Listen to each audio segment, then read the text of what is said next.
program. The guest speaker for this evening's program is Dr. Hames Abdu. He's All right.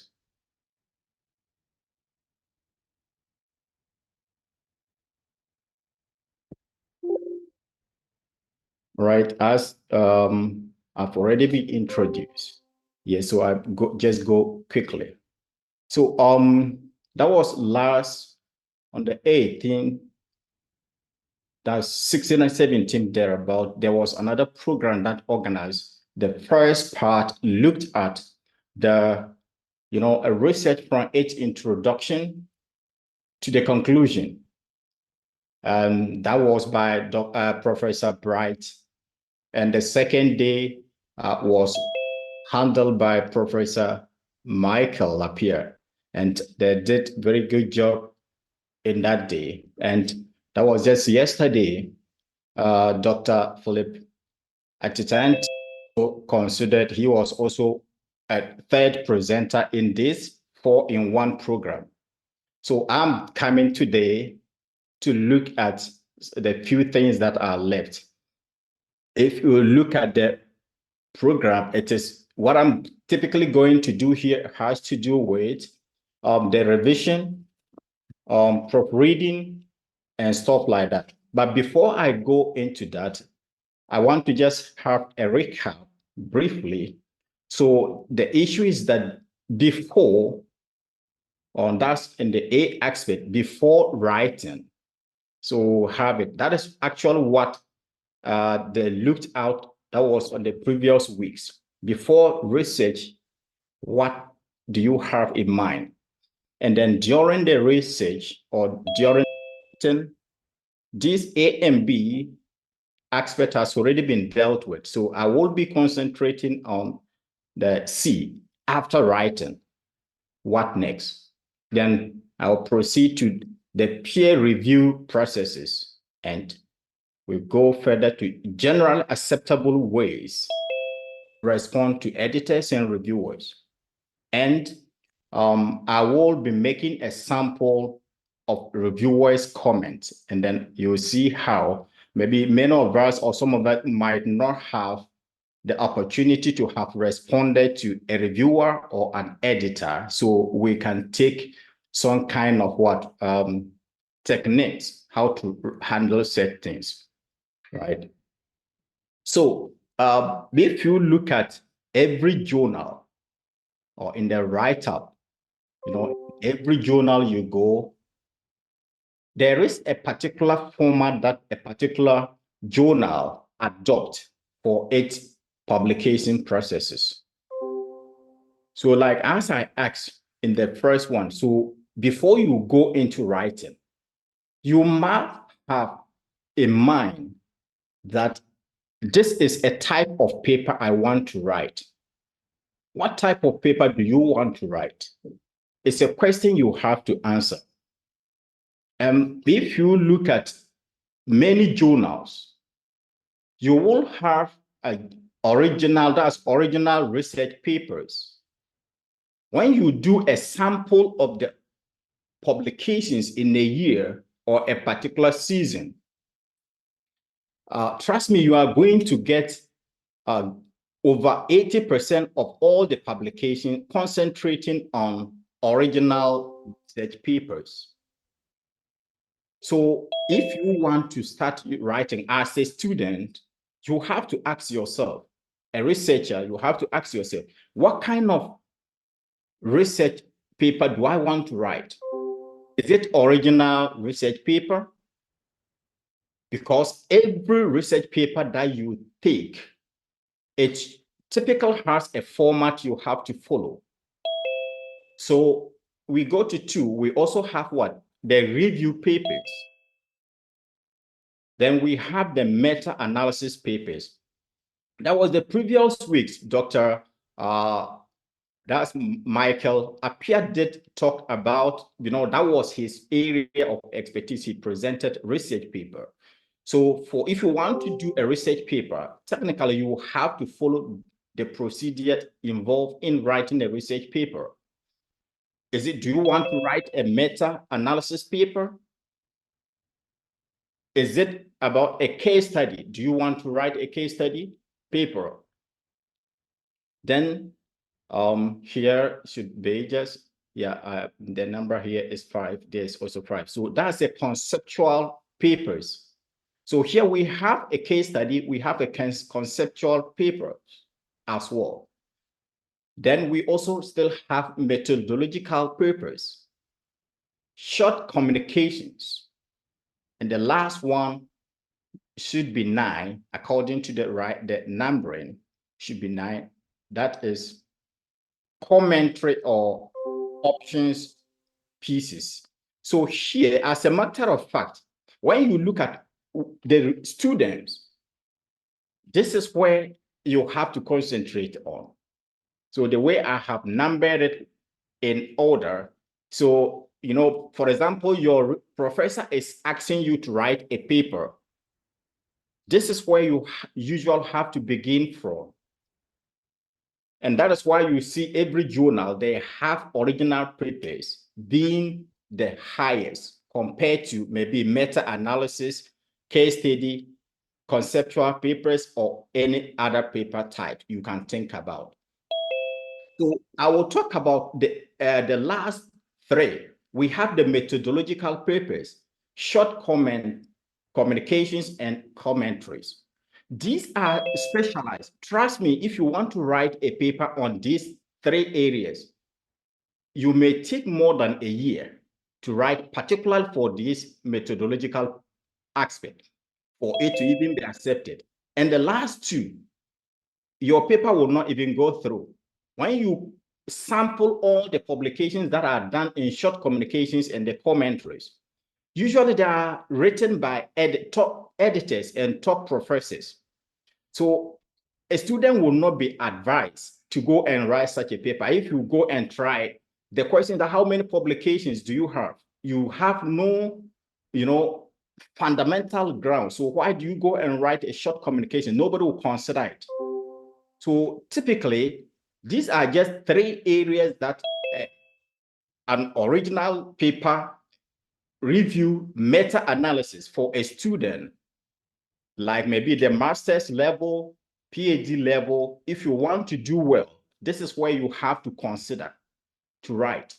Even if you go to a case study paper, it can also be well, but here it takes a lot also. Particularly, you look at these conceptual papers, it entails a lot. Conceptual paper, this is whereby you have to do a proof of concept. To do a proof of concept is very technical issue to deal with. So just like as I presented, I also be giving a tips like for master's, PhD. For you want your paper to go faster, the paper you should be thinking is what?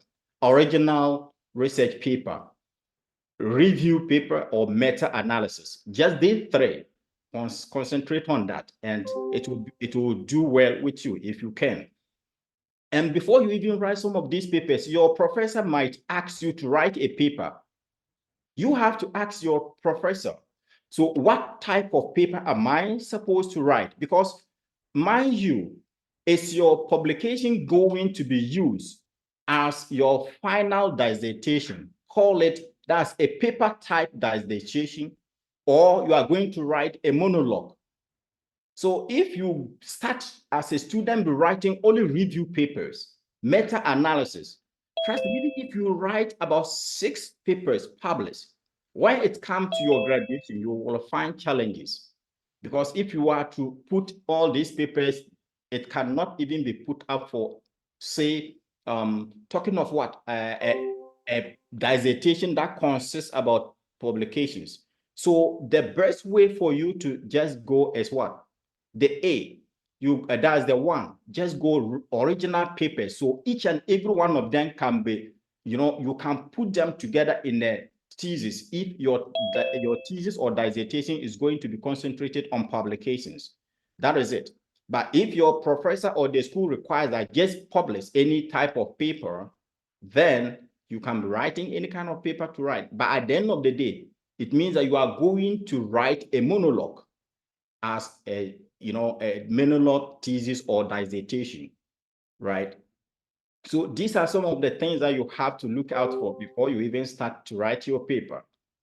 So like I said, these last three, they are technical papers. And if you want to go into it, it takes a lot of time. You don't have to just try it as an advice. All right.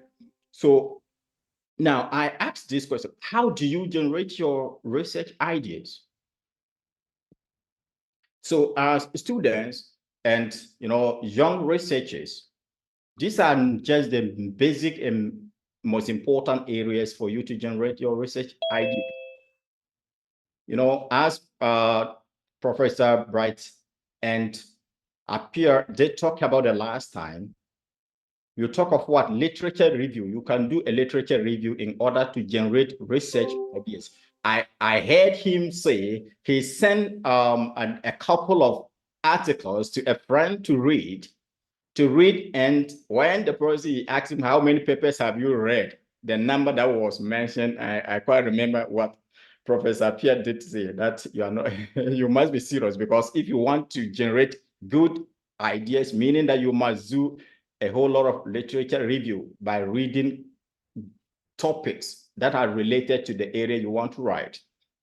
And then it means that you must also just read articles, any other articles as well. And maybe even you can watch or listen to news in order to generate frontier areas. So it means that the area, maybe they just talk about what? A particular investment or an issue that is happening in a particular location. Now, this is just a generated idea. So you can quickly pick this idea and now try to put your research tools together, methodology, and how to write a paper on that particular area. And we have to always take our class assignment also very seriously. Like when you are being given an assignment, through that particular assignment, you can turn it even into a research paper. So it means that these are just some basic areas that maybe you can generate your own research ideas, right? So I go to B. This aspect is what already was talked about in the previous weeks. So during the writing, we do have what main research areas just include. If you are in the natural sciences, social sciences and humanities, engineering and technology, the health sciences, or just you also have the business and management, art and design. Each area that you have, or you have a lay down of format that you have to follow. When you now want to publish in a journal, it means that most of the journals are multidisciplinary in nature. It cuts across. And when you want to now write, that is where you have to now lay it down according to the format or requirement of the journal. So by usually, you can have a paper without a literature review. Yes, you can write a conceptual paper. Let me bring it back here. These conceptual papers, you can write a conceptual paper without literature review. The literature review will be fused in the introduction, right? So it means that when you do that, it means that you have already omitted one of these sections. You only have introduction, methodology, results, and conclusions. And maybe if you are also in the pure sciences, so it means that here usually where there are some experiments you have to do. So if you do an experiment, I quite remember quite recently I had to review and edit a professor who is a surgeon. He's a surgeon. My area is just economics, as it is said, but I even edit papers on these pure sciences, and that is what engineering and technology as well. So it did all the good work, but when you come to this methodology, He did all the work, but how to consolidate them in the methodology becomes a problem.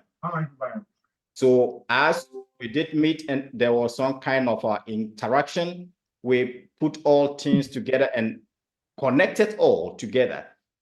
Not at the end of the day, just trust me, within just a few months, the professor's paper got accepted for what he has. He told me he has went through more than 6 journals. The paper never went through. But this is just in a pure science area. But because if you understand the dynamics of research, because every researcher must be dynamic, you cannot just say that I am into only economics or sociology. Every researcher is dynamic. So you should, meaning that you can do other areas as well, because it's a skill, right?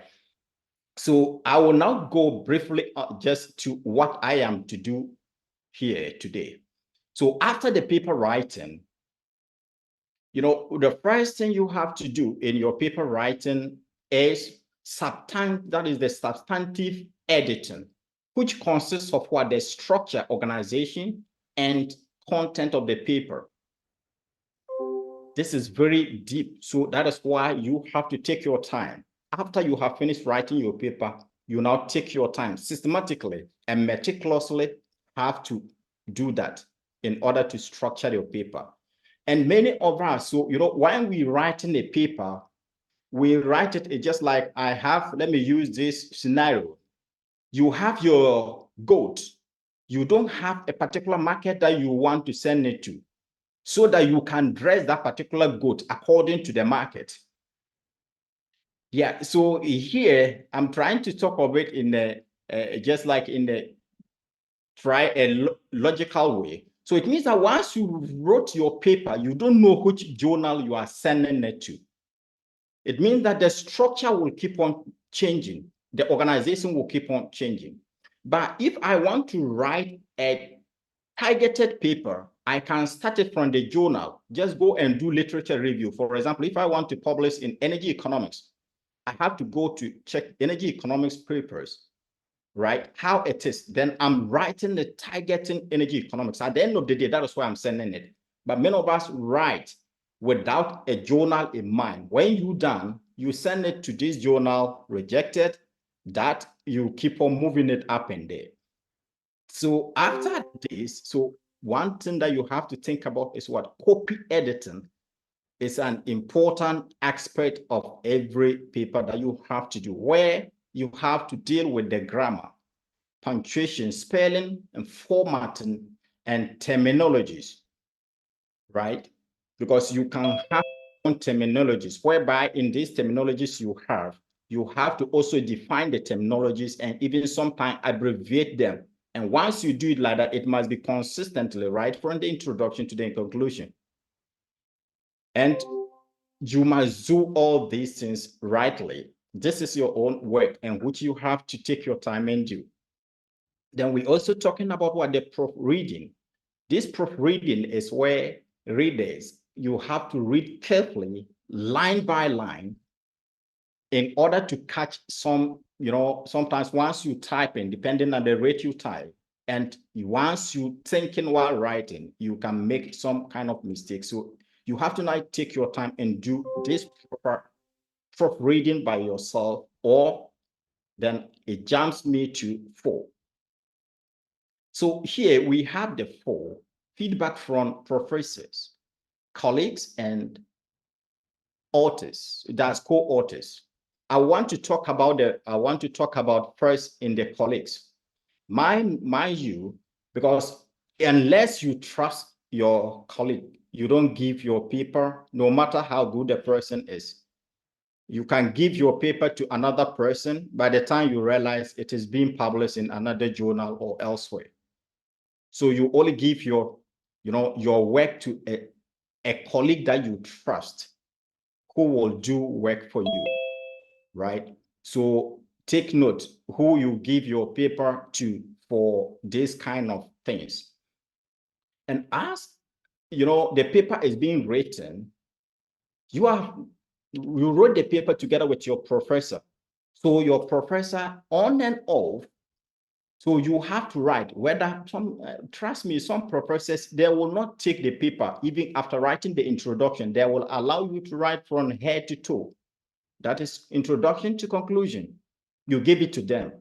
By the time you give it back to them, they will tell you to take a whole part of the paper away, meaning that you have to start almost all over.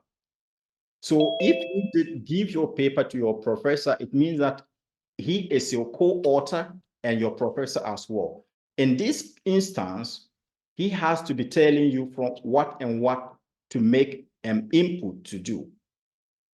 And talk about the co-authors, because as you may want to, I am currently in Chengdu, but there are other authors in the different countries or different provinces in China where, because you can do the work all together, sometimes it takes one person to generate the idea or to do more of the work. So the one who did more of the work, when with the paper, you get to give it to the other authors. They will also even serve as first-hand information seekers or readers of it, because there are sometimes some mistakes you've been made. So these are just some kind of things that you get to do after you finish writing your paper in order for it to be well established. So I want to talk about one thing here. You can do your proofreading or copy editing. Sometimes you can use Grammarly. There are, some tools that you can use in order to do this kind of copy editing or proofreading. Grammarly you can use, or other software just for editing purposes. And quite recently, we have this AI, that is what we call the chat GTP.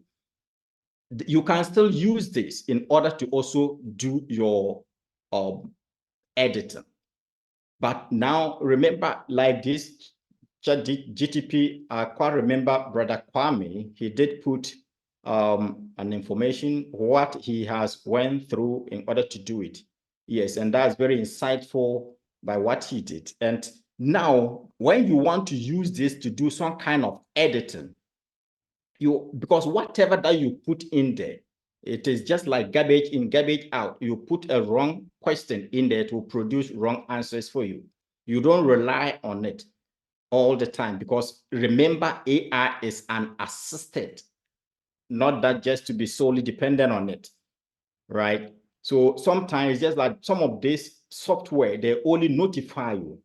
For example, grammar too, it just notify you somewhere your spelling mistakes. It will just notify you for you to correct it. So it means that as you have some of this software, they are just to assist you, but you don't entirely depend on it. And when you're done, you say all is well and you send it. You only tend to be saying that, oh, I never realized this. So any software you're using, you still have to be very meticulous in doing it. Just don't believe in it and then let the software do everything for you.